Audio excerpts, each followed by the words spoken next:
Income नहीं मिल रही है। जब हम दूसरे सेक्शन को देखते हैं, मैं इसका एक उदाहरण देता हूं सिंपल सा।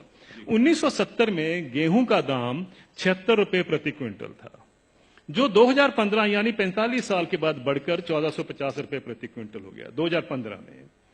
उसी दौरान मैंने बाकी सेक्शन ऑफ द सोसाइटी का हाल देखा, उनका क्या हुआ इनकम का।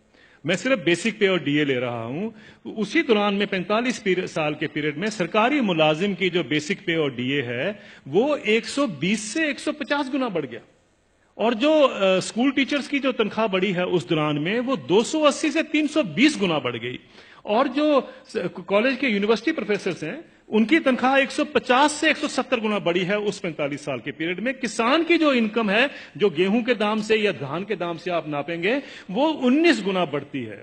अगर ये जितने सरकारी मुलाजमों की भी अगर इनकम 19 गुना बढ़ी होती तो ये नौकरी छोड़ चुके होते आज तक। प्रॉब्लम यह है कि किसान का हक क्या बनता है। अगर हम 45 साल के बाद जब उसको 1450 रुपए मिले थे, अगर मैं 100 गुना भी उसकी इनकम बाकी इनकम पैरिटी के नॉर्म से चलता हूं, तो उनकी इनकम जो है या उनका मिनिमम सपोर्ट प्राइस जो है वो 7600 रुपए प्रति क्विंटल बनता था। ये उनका हक है। 7600 रुपए क्विंटल बनता था, उनको मिला 1450 रुपए। फिर ये कहा जाता साहब ये पैसा कहां से आएगा। कभी आपने पूछा जब कॉर्पोरेट को पैसा दिया जाता कहां से आएगा? कभी आपने पूछा 7वां वेतन आयोग का पैसा कहां से आएगा? 7वां वेतन आयोग जब सारे देश में फैलाया जाएगा, अभी तो सिर्फ सेंट्रल गवर्नमेंट का है, तो क्रेडिट स्विस बैंक की स्टडी कहती है 4,80,000 करोड़ रुपए हर साल एडिशनल खर्चा होगा। किसी ने नहीं पूछा कि पैसा कहां से आएगा।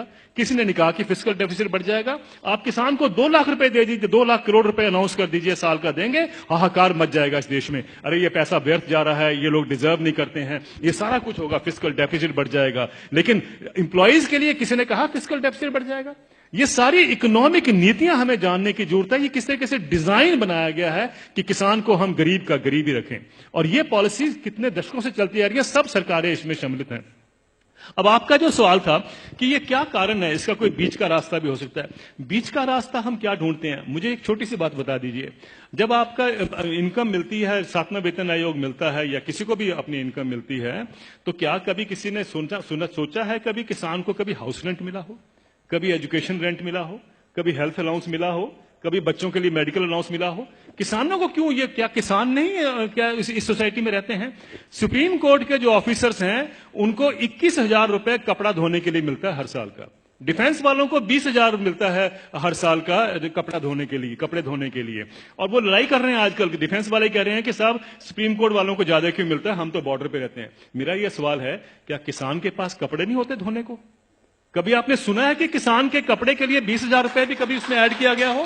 मिनिमम सपोर्ट प्राइस में क्या करते हैं हम, जो उसकी लागत लगती है और फैमिली लेबर जो लगती है उसको जोड़ लेते हैं, बस यही। और अभी तो एम्प्लॉइज के लिए 108 अलाउंसेस भी होते हैं। अभी तो तनख्वाह और डीए के बाद 108 अलाउंस मिलते हैं। जिस भी सज्जन को 108 अलाउंस मिलते हैं उसको तनख्वाह की क्या जरूरत है, मुझे ये बता दीजिए। लेकिन अगर मिलते हैं तो मैं ये नहीं कहता कि नहीं मिलने चाहिए, लेकिन क्या किसान ने क्या गलत किया है कि उसको नहीं मिलते हैं?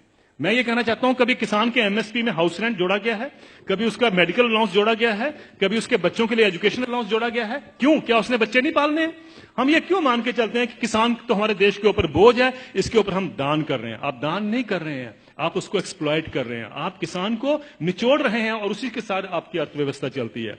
यह अर्थव्यवस्था के जब तक हम ढांचे को नहीं देखेंगे, हमें समझ नहीं आएगा कि किसान को मार इतने सालों से क्यों पड़ रही है।